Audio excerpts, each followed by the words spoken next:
안녕하세요. 오늘의 데일리 뉴스레터에 오신 것을 환영합니다. 1. 한국 국산화 뭐야? 2. 제발 다시 한국 돌아와 달라며 애원하는 상황. 3. 나는 되고 넌 안 돼. 한번 진실을 알아봅시다. 한국의 국산화를 방해했던 일본 소재 기업이 엄청난 최후를 맞고 있어 화제입니다.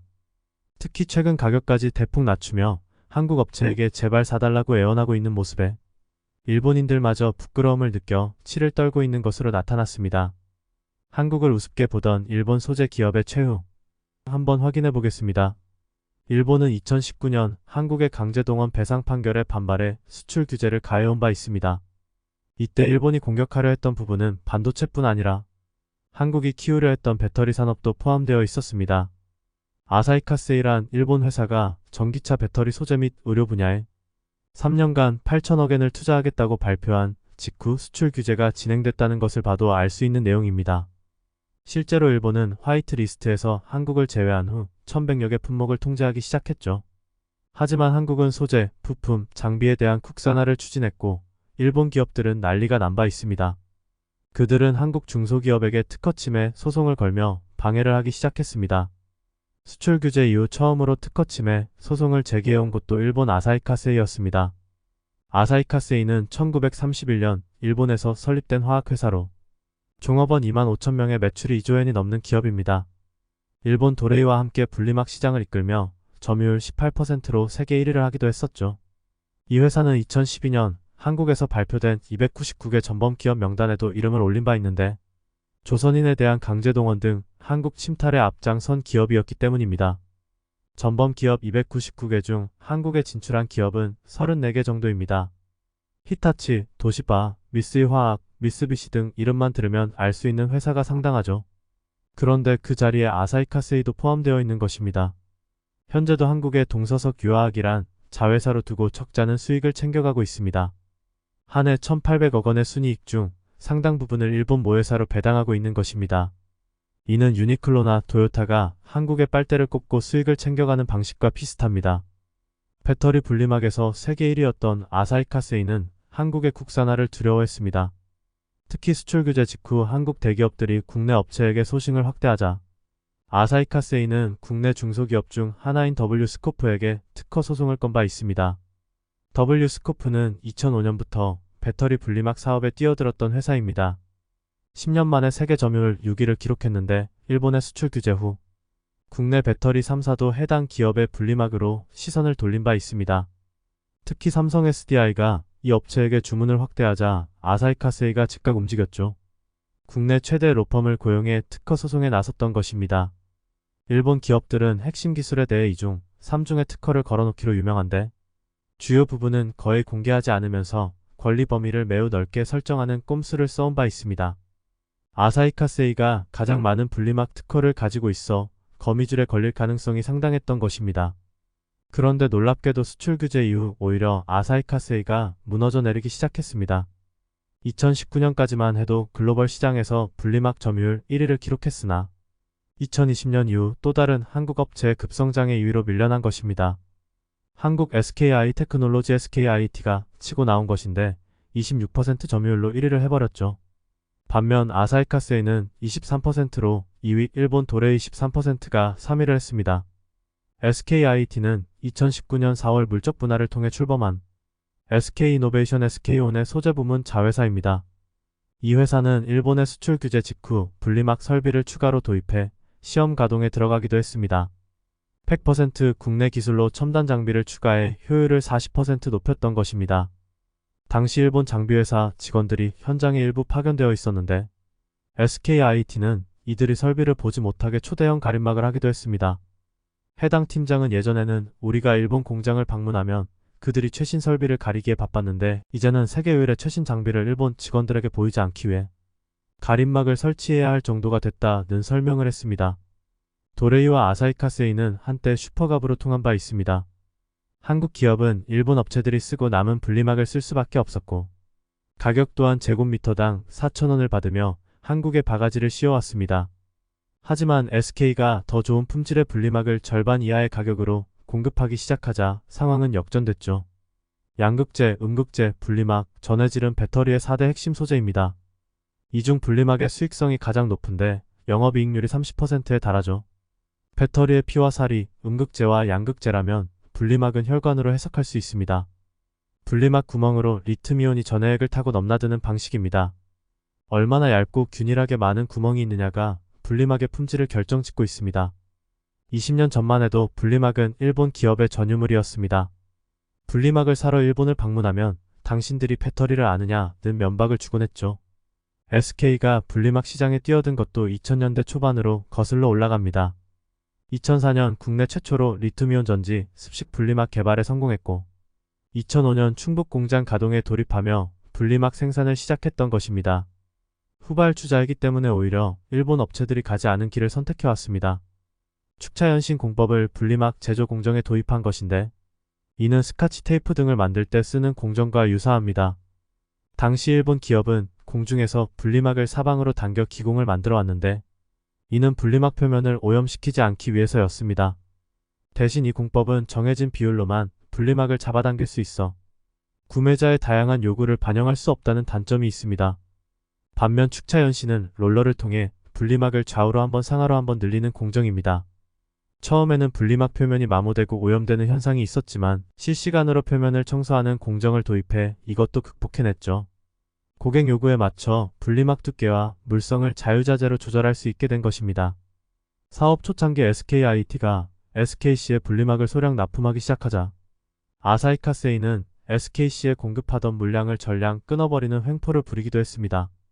이런 와중에 2000년대 말 일본 분리막을 사용한 전자기기에서 잇따라 배터리 폭발 사고가 이어졌고 이는 SK에게는 새로운 기회였습니다.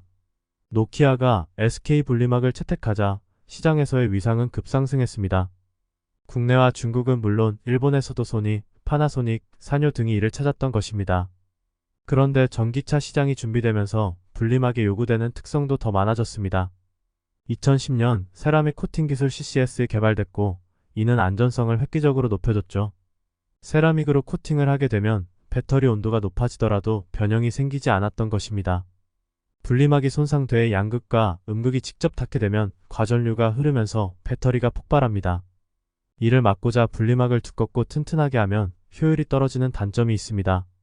이에 SK가 세라믹 코팅 기술을 적용해 안전하고 효율적인 분리막을 생산한 것입니다. SK 분리막을 적용한 배터리에서 화재 사고가 났다는 기사는 거의 없죠. 17. 반면 도레이와 아사히카세이 분리막을 썼던 업체에서는 잇따라 화재가 발생하고 있습니다. 결국 SK 분리막은 LG에너지솔루션과 삼성 SDI도 찾고 있는 상황입니다. SKIT의 실적 전망치를 보면 2019년 800억 원대에서 매년 상승해 내년에는 3,200억 원으로 증가가 예상되고 있는 것을 볼 수 있습니다. 반면 아사히카세이의 손익은 2019년 대비 30% 이상 급감한 상황이죠. 더 이상 버틸 수 없던 아사히카세이는 최근 놀라운 행동을 보이고 있습니다. 국내 배터리 기업에게 기존 대비 2030%나 가격을 할인해 줄 테니 한국 소재 업체를 선택하지 말고 자신들의 습식 분리막을 이용해 달라고 사정해 온 것입니다. 제곱미터당 1.3달러 수준으로 가격을 낮춰 판매하겠다는 것이었죠. 아사히카세이는 자국 배터리 기업인 파나소닉에 분리막을 주로 공급해 왔습니다. 하지만 최근 경쟁사 대비 파나소닉의 성장률이 더디자 한국 업체로 눈을 돌렸다는 분석입니다. 실제로 중국 외 시장에서 파나소닉 등 일본 업체의 성장률은 다른 업체에 크게 미치지 못하고 있는 상황입니다. 국내 배터리 3사는 지난해 5만 100%에 가까운 성장세를 보인 반면 파나소닉은 33%에 그친 것이죠. 게다가 SKIT의 분리막 판가는 0.9달러가 채 되지 않아 아사히카세이의 가격 인하는 큰 영향이 없을 것이란 분석도 나오고 있습니다. 2023년이면 SK의 생산량은 아사히카세이보다 2배 이상 확대가 예상되고 있습니다. 지난해 4분기 폴란드 1공장 건설을 마쳤으며 2024년까지 총 2조 원을 투자해 4공장 준공을 목표로 하고 있기 때문입니다. 이로 인해 2025년 시장 점유율을 43%로 끌어올리겠다는 전략입니다. 아사히카세이 또한 지난해 300억엔을 투자해 공장을 증설하고 중국 상해은첩과 합작법인을 설립해 한국을 다시 따라잡으려 하고 있습니다. 하지만 이렇게 해도 SK를 따라오지는 못할 것이란 분석이 지배적입니다. 분리막뿐 아니라 다른 분야에서도 엄청난 사건이 발생해 관리 능력이 드러났기 때문입니다. 2020년 10월 아사히 카세이 차량용 반도체 공장에서 대규모 화재가 난 바 있습니다. 그 후 일본 르네사스에 생산을 위탁해 위기를 넘기려 했는데 르네사스조차 해당 물량을 받은 직후 공장에서 화재가 나는 참사가 발생했죠. 결국 생산하기로 했던 물량은 만들지도 못하고 신뢰를 잃어버렸던 것입니다. 게다가 클린룸 등의 손상이 심해 기존 공장의 복구까지 포기한 상태입니다. 19일 다카이치 정조회장은 일본이 똑바로 안 하니 한국이 기어오르는 것이라는 막말을 했습니다. 하지만 분리막에서도 볼 수 있듯이 살기 위해 꿈들대는 곳은 일본 기업일 뿐입니다. 2월 22일 일본에서 진행된 다케시마의 날 행사에 대한 규탄 집회가 한국에서 열린 바 있는데 여기에서 이런 피켓이 주목을 받고 있습니다. 일본 그 입 다물라. 지금 이런 말을 일본 측에 전달해주고 싶습니다. 1970년대 당시 한국과 이란은 사이가 매우 좋았습니다. 양국은 서로의 우정을 상징적으로 기념하기 위해 각자 수도에 서로의 이름을 딴 도로를 만들었는데요. 한국의 수도 서울엔 테헤란로가 있으며 이란의 수도 테헤란엔 서울로가 있습니다. 하지만 사이가 좋은 것도 잠시 이란의 급진적인 우익 세력이 정권을 잡으며 이란은 급격하게 보수적인 국가로 변해갔습니다. 과거 이란은 이슬람 국가임에도 불구하고 현재 터키처럼 상당히 개방적인 국가였습니다. 남자들은 청바지를 입을 수 있었고 여자들도 얼굴을 가리지 않아도 되며 미니스커트까지 입었으니 당시 이란은 자유와 민주주의 가치를 공유할 만한 훌륭한 협력국이라는 착각을 하게 만들었습니다. 그런데 급진적인 세력들이 정치적으로 힘을 얻으며 이란은 점점 국수주의로 변해갔습니다. 그 결과 외부와의 교류가 단절되었으며 서방 세력에 대한 무조건적인 반발심으로 똘똘 뭉친 것입니다.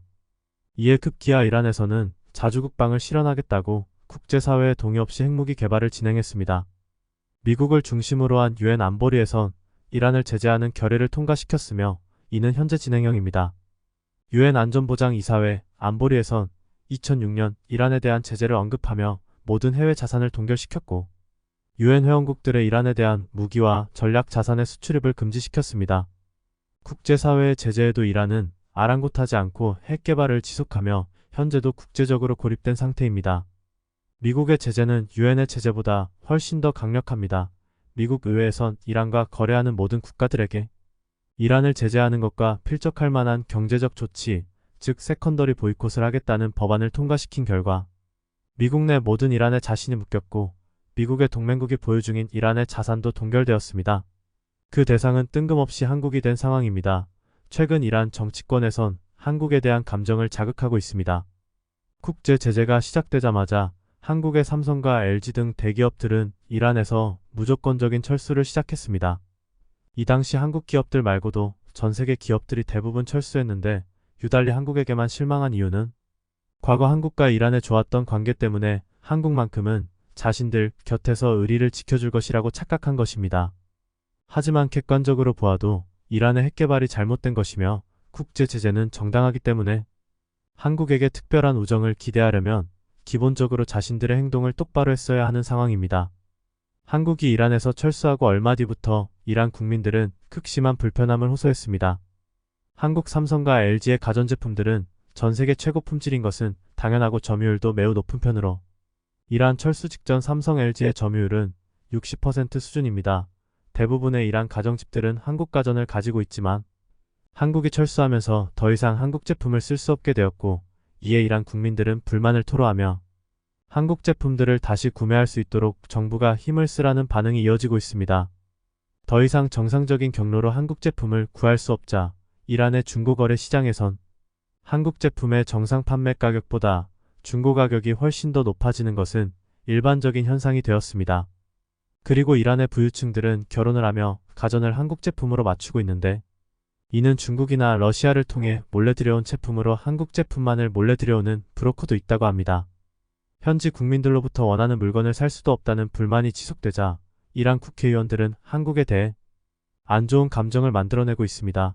이란 현지 언론의 보도에 따르면 살리미 국회의원은 삼성, LG 등 한국 기업들은 이란이 어려운 시절 뒤도 안 돌아보고 떠났다며 이들은 더 이상 친구가 아니고 이란을 배신한 기업이라고 배신은 용서받을 수 없다고 말했습니다.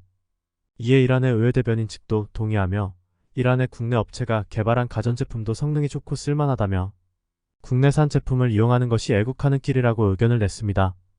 이렇게 한국에 대해 부정적인 발언을 하면서 이란 국민들의 감정을 자극하고 한국 제품에 대한 수요를 누그러뜨리려는 계획입니다. 이란 국회의원들이 이렇게까지 하는 이유가 있습니다. 얼마 전 이란이 국제사회와 협력하겠다며 국제원자력기구 IAEA 측의 조사를 받겠다고 언급하자 이란 국민들은 드디어 국제 제재가 해제되어 한국 제품들을 사용할 수 있을 것이란 기대에 들떴고 한국 기업들이 이미 이란으로 재진출하기 위해 다수의 정부 부처와 협의하고 있다는 소문이 돌아 이란의 산업통상부 장관을 맡고 있는 케이븐 코르단이 직접 언론에 나와서 현재 세간의 한국 제품 수입제 개설은 근거 없는 얘기라고 이란에서 퍼지는 소문들을 일축했습니다. 이어서 이란에는 수십 곳이 넘는 가전제품 생산 공장이 있고 수백 곳의 협력업체들이 있으며 이곳에서 연간 2천만 개나 되는 가전제품을 생산할 수 있다며 한국 기업이 없더라도 이란 스스로 자급자족할 수 있다는 의견을 냈습니다.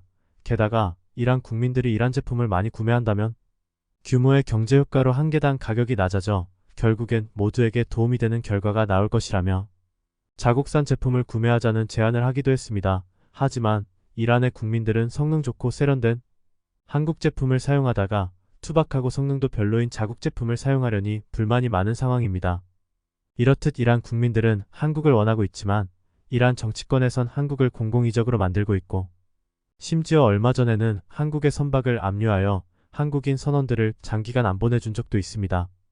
이란 당국이 발표한 명분은 이란의 바다를 오염시켜 환경오염을 유발했다는 이유를 대지만 국내외 전문가들은 이란이 한국으로부터 받지 못한 석유 판매 대금을 받기 위해 이런 식으로 행동하고 있다고 분석했습니다. 우선 이란이 한국으로부터 못 받은 돈이 있다는 것은 사실입니다.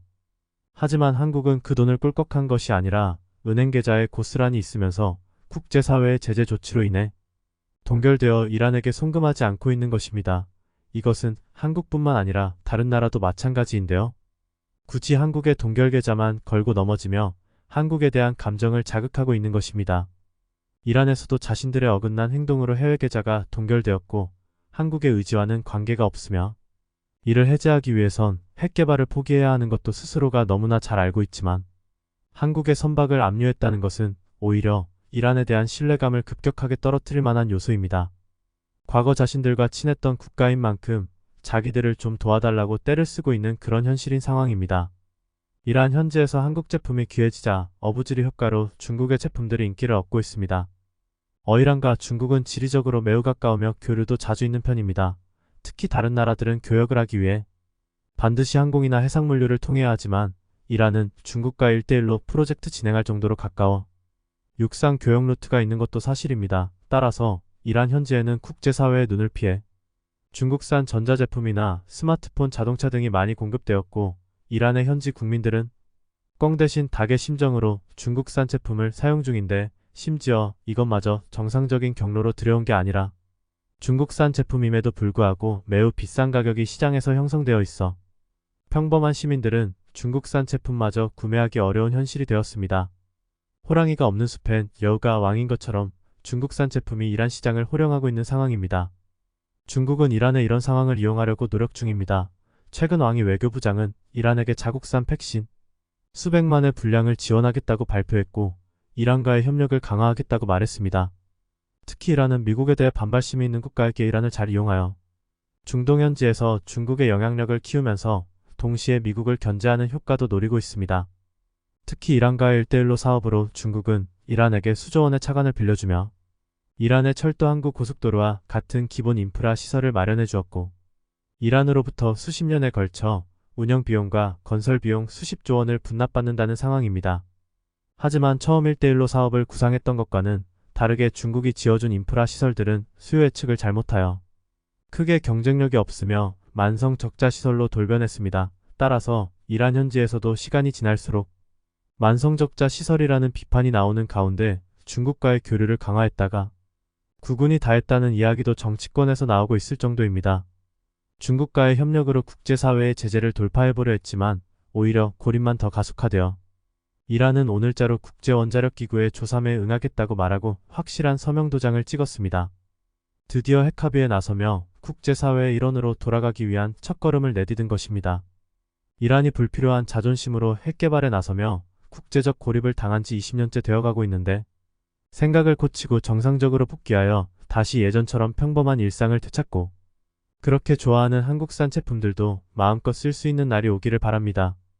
최근 이란 국민들이 한국산 제품을 사용하고 싶어해 이란의 정치권에서 예민하게 나오는 소식에 우크라이나가 또 한 번 기존의 상식을 깨부쉈습니다. 최근 우크라이나는 패트리어트로 러시아의 극초음속 미사일 킨자를 요격하는 데 성공했는데요. 그 전까지만 해도 극초음속 미사일이 절대 요격할 수 없는 게임 체인저인 양 여겨졌던 것을 생각하면 대단히 충격적인 사건이었습니다. 물론 러시아는 킨자 요격을 부인하는 중이고 심지어 일부 군사 전문가들은 킨자를 극초음속 미사일로 분류하는 것 자체가 잘못되었다 주장하고 있는데요. 그러나 진실 여부를 떠나 이로써 미사일 방공망의 효용성이 입증되었음은 누구도 부정할 수 없게 되었습니다. 오늘은 다른 어느 때보다 미사일 방공망의 중요성이 높아진 바로 지금 한국형 미사일 방어체계의 현주소를 알려드리겠습니다. 극초음속 미사일이 게임 체인저가 될 수 있었던 이유는 놀랍도록 간단합니다. 아주 단순하게 빠르다는 것, 그 하나가 극초음속 미사일의 시작과 끝인데요. 마하오, 다시 말해 1초에 1.7km를 비행할 수 있는 데다 이런 말도 안 되는 속도를 유지한 채 회피 기동까지 할 수 있어서 그간 극초음속 미사일의 요격은 불가능하다 여겨졌습니다. 그런데 우크라이나는 재래식 미사일에 대응하기 위해 설계된 패트리어트로 러시아의 극초음속 미사일 킨자를 격추하며 상식의 틀을 깨부쉈습니다. 무언가 초월적인 개념의 새로운 무기체계가 아닌 기존의 요격 미사일로도 충분히 극초음속 미사일을 방어할 수 있다는 게 밝혀진 건데요. 이는 대한민국 입장에서 굉장히 눈여겨봐야 할 사안입니다. 그동안 대한민국의 초기 대응 전략인 한국형 삼축체계 중 방어 전략인 KAMD는 항상 효용성을 의심받아 왔습니다. 근본적으로 미사일 방어 시스템은 한정된 범위를 가질 수밖에 없기 때문에 항상 실패율의 리스크를 짊어지고 있습니다. 쉽게 말해 확률상 완벽한 방어가 불가능한 데다 배치된 특정 위치에 따라 요격 범위도 한정적이라는 건데요. 반면 미사일은 수백 발 중 한두 발만 타격에 성공해도 괴멸적인 피해를 일으킬 수 있습니다. 그렇다 보니 방어에 초점을 맞춘 KAMD보다는 선제 타격으로 공격 의지 자체를 지워 없애는 길 체인이나 압도적인 화력을 동원한 반격으로 도발 원점을 박살내버리는 대량응 징보복 체계가 더욱 중요하게 평가되었던 것입니다. 더군다나 여기에 엎친 데 덮친 격으로 극초음속 미사일이 속속들이 전력화되기 시작하면서 KAMD보다는 원점 타격 능력을 중요하게 생각하는 기조도 더욱 심해졌는데요. 문제는 극초음속 미사일을 최초로 전력화한 나라들 중 하나가 바로 중국이라는 것입니다. 일례로 중국의 DF-17은 탄도미사일 탄두부의 글라이더 형태의 활 공체를 탑재하는 극초음속 활 공체, 통칭 HGV 형식의 극초음속 미사일인데요. 예상 사거리만 18,500km에 육박하며 탄두 종류에 따라 핵무기로까지 전용할 수 있습니다. 만약 극초음속 미사일이 기존의 개념대로 방어할 수 없는 무기라면 선제 타격을 제외하곤 DF-17을 이용한 중국의 핵공격에 속수무책으로 당하고 있을 수밖에 없습니다. 상상만 해도 끔찍한 일인데요. 심지어 중국의 극초음속 미사일 기술은 미국을 앞서고 있습니다. 미국은 2024년 말에나 극초음속 미사일 실전 배치를 앞두고 있는데요. 그 사이 중국은 자신들이 새로운 장거리 극초음속 미사일을 시험 배치했으며 이는 미국의 방어를 회피할 능력을 보유했다 떠벌리고 있습니다. 쉽게 말해 ICBM 수준의 사거리를 갖춘 극초음속 미사일을 개발하는 데 성공했다는 건데요. 단순히 허풍이라고 치부하기엔 꺼림칙한 부분이 많습니다. 다름 아닌 러시아 때문입니다. 러시아의 극초음속 ICBM 아방가르드는 최대 속도만 마하 2027로 추정되며 DF-17과 같은 HGV 형식을 취하고 있는데요. 만약 해당 기술이 흘러들어갔다면 중국판 극초음속 ICBM이 존재할 가능성이 상당히 높아지며 그리고 최악의 경우 중국판 극초음속 ICBM 기술이 북한의 극초음속 미사일 개발에도 사용되었을 경우를 무시할 수 없습니다. 아닌 게 아니라 북한은 이미 지난 2022년 1월 두 번째 극초음속 미사일 발사 실험을 강행한 상태이며 물론 우리 군과 각국 군사 전문가들의 분석은 북한의 극초음속 미사일은 평범한 탄도미사일의 일종일 뿐이라는 게 공통된 의견인데요. 하지만 어찌되었든 북한의 극초음속 미사일은 마하 10 내외로 분석되었으며 활공 선의 비행의 움직임을 보였다는 것도 사실입니다. 분명히 중국과 러시아의 극초음속 미사일 기술이 북한으로 흘러들어가고 있음은 부정할 수 없습니다. 상황이 이렇다 보니 KAMD보다는 한 대를 얻어맞더라도 10대로 갚아줄 수 있는 타격 능력 확보가 더욱 중요하게 여겨지는 기조가 생길 수밖에 없는데요. 그러나 우크라이나가 임증했듯이 극초음속 미사일의 위력은 지나치게 과장되었습니다. 극초음속 미사일은 조금 까다로울 뿐 조기 경보 시스템, 감시, 추적 및 첨단 차단 기술을 결합한 다층적 방어 체계라면 충분히 요격할 수 있습니다. 오히려 미사일 방어 체계로 난국물락의 묘세를 구성할수록 적의 소모를 극대화할 수 있는데요. CSIS의 보고서에 따르면 우크라이나 대공 방어 시스템은 러시아 순항 미사일을 요격하는데 약 80%의 성공률을 달성했습니다. 심지어 미국이 제공한 NASAMS 방공 시스템은 러시아 미사일 요격 성공률이 100%인 것으로 보고되었는데요. 강력하고 효과적인 방공 네트워크는 국가 안보를 유지하고 잠재적인 적을 억제하는 데 필수적입니다. 그리고 대한민국의 KAMD는 이보다 월등한 방공 시스템을 구성하고 있습니다. 사실 MD는 상호학 증파계의 구조를 깨트리는 일종의 치트이며 서로를 향한 공격이 공멸이라는 결과를 낳는다는 걸 알고 있기에 상대방을 공격하지 않는 게 상호학 증파계의 원리라면 MD는 이 아슬아슬한 균형을 깨트리고 일방적인 공격을 가할 수 있는 시스템입니다. 좀 더 알기 쉽게 비유하자면 권총을 들고 대치한 상태에서 한쪽만 방탄조끼를 입고 있는 것과 비슷한데요. 즉 피해를 보지 않은 이기적인 공격이 가능해지는 것입니다. 바로 이 때문에 대한민국은 2000년대 초반 주변 국가의 외교적 분쟁을 의식하여 미국이 제안했던 MD를 거부했고 이에 따른 대안적 성격으로 KAMD를 구성하기 시작했습니다. 그래서 초창기 KAMD는 북한의 스커드 미사일 방어만을 상정했고 하층 방어부터 차층 범위와 능력이 확대되고 있습니다. 현재는 탄도미사일 조기 경보 레이더로 ELM-2080 슈퍼, 그린파인 블라크 B기와 블라크 C기를 충청권 일대와 전남 보성군, 부산 해운대구에 배치하며 운용 중입니다. 또 세종대왕함의 NSP와 1DV 이지스 레이더와 E737 PSI 조기 경보기가 이를 보완하고 있는데요. 해당 레이더가 탄도미사일을 포착하면 최고 속력 마하우, 사거리 16만 180km, 최대 상승 고도 24km 남짓의 PLC-GM 요격 미사일과 최대 요격 고도 40km 이상의 3ER-INTMS가 1차 요격을 담당합니다. 만약 해당 체계가 요격에 실패한다 하더라도 요격고도 1520km의 마하 5 이상의 탄도탄을 묘격할 수 있는 천궁이가 최종 요격에 나섭니다. 우크라이나의 사례를 생각하면 상당히 효과적인 다층 방어 체계를 구성하고 있는데요. 그러나 이로써 안심하기엔 중 고고도 방어 체계가 부족합니다. 그리고 이를 보완하기 위해 대한민국에서 개발 중인 게 바로 LSAM 시리즈인데요. 사거리 15만 300km, 요격고도 4만 100km에 달하는 LSAM은 요격 가능 표적 속도만 마하 8.8 이상에 육박합니다. 오죽하면 한국판 THAAD라고 불릴 정도인데요. 심지어 이미 지난 2022년 11월 비공개 요격 시험이 성공했고 최근 5월 30일에는 공개 요격 시험까지 성공하는 기염을 토했습니다. 빠르면 2년 이내 양산을 시작하고 전력화를 시작할 수 있는 속도인데요. 물론 여기서 끝이 아닙니다. 앞서 말씀드린 대로 천궁임에서 PAC-3로 미머지는 하층 방어망은 2중, 3중으로 구성되어 있는데요. 이는 최대한 다층적인 방어망을 구성해서 최대한 많은 요격을 시도할수록 요격을 또한 기하급수적으로 상승하기 때문입니다. 초음속 극초음속으로 회피 기동하는 현대 미사일의 격추는 어디까지나 확률 싸움인데요. 이를 위해서는 중고고도 방공망 또한 하층 방어망과 마찬가지로 가능한 다층적인 방어망을 구성해야 합니다. 이스라엘의 방공망이 아이언돔이라고 불리는 것도 바로 이 때문인데요. 대한민국의 경무 LSAM 그리고 가동 준비에 들어선 THAAD와 함께 LSAM이 개발을 동시에 진행 중입니다. 방사청에 따르면 LSAM은 기존 LSAM보다 최소 3배 이상의 방어 범위를 확보할 계획인데요. 아직 상세한 정보는 공개되지 않았지만 방위 범위만 따지면 사거리 900km의 SM-3 블라크 AB형과 유사한 스펙일 것으로 추정됩니다. 굉장히 독특한 개념의 MD인 SM-3는 극단적으로 고고도 탄도미사일 요격에 모든 성능이 치중되어 있는데요. 이로 인해 대기권 내에서는 무용지물이지만 우주 궤도의 물체를 요격하는 데 특화되어 있습니다. 일례로 지난 2008년 미 해군은 자국의 고장난 위성을 격추하기 위해 SM-3을 동원했는데요.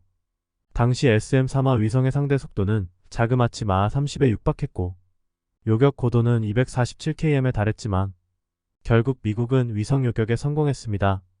미국은 해당 위성의 크기가 너무 큰 데다 독성 연료가 탑재되어 있기 때문에 격추를 시도했다고 주장했지만 중국과 러시아는 미국이 우주 경쟁을 촉발시킨다며 강력하게 반발했는데요. 앞서 말씀드린 대로 무활한 MD를 보유할수록 상호학 증파계에서 일방적인 우위를 선점할 수 있기 때문입니다. SM-3급의 고고도 요격 체계에서부터는 탄도미사일을 총말 단계가 많은 대기권 밖의 비행 단계에서 요격할 수 있게 되는데요. 현대 ICBM이 대부분 MIRV 형식을 취해 종말 단계에서 탄두가 여러 개로 분리된다는 걸 생각하면 현실적으로 요격률을 높일 수 있는 가장 효과적인 방법입니다. 다시 말해 적의 공격은 막아내고 나는 일방적으로 적을 때릴 수 있게 되는 건데요. 더군다나 LSAME는 고고도 요격 유도탄과 극초음속 HGV 활공체를 장거리에서 요격할 수 있는 활공 단계 요격 유도탄 등 2종의 유도탄을 동시에 운영할 수 있습니다. 현 단계에서 대한민국 안보 상황에 가장 치명적이라 판단되는 북한의 극초음속 미사일뿐만 아니라 중국의 DF-17까지 방어할 수 있는 역량을 보유하게 되는 것입니다. 이처럼 KAMD는 단순한 방어 전략일 뿐만 아니라 일방적인 공격을 위한 밑바탕인데요. 특히 핵무기를 보유할 수 없는 현재 대한민국 처지에서 KAMD는 반드시 확보해야 할 수단입니다. 지금까지 가장 확실하게 효과가 입증된 상호학 증파계를 대한민국이 구사하려면 만에 하나 적성국이 핵무기를 들이밀더라도 되려 자신들이 망할 수 있다는 인식을 심어줄 수 있어야 합니다. 갈수록 불안해져가는 동북아 정세 속에서 이러한 힘의 논리는 더욱 중요하게 작용할 텐데요. 부디 우리 군이 공격과 방어 모든 면에서 완벽한 전력을 구사할 수 있게 되길 바라겠습니다. 영상이 도움이 되셨다면 구독과 좋아요 부탁드리며 오늘도 감사합니다. 최고로 멋진 하루 보내시길 바랄게요.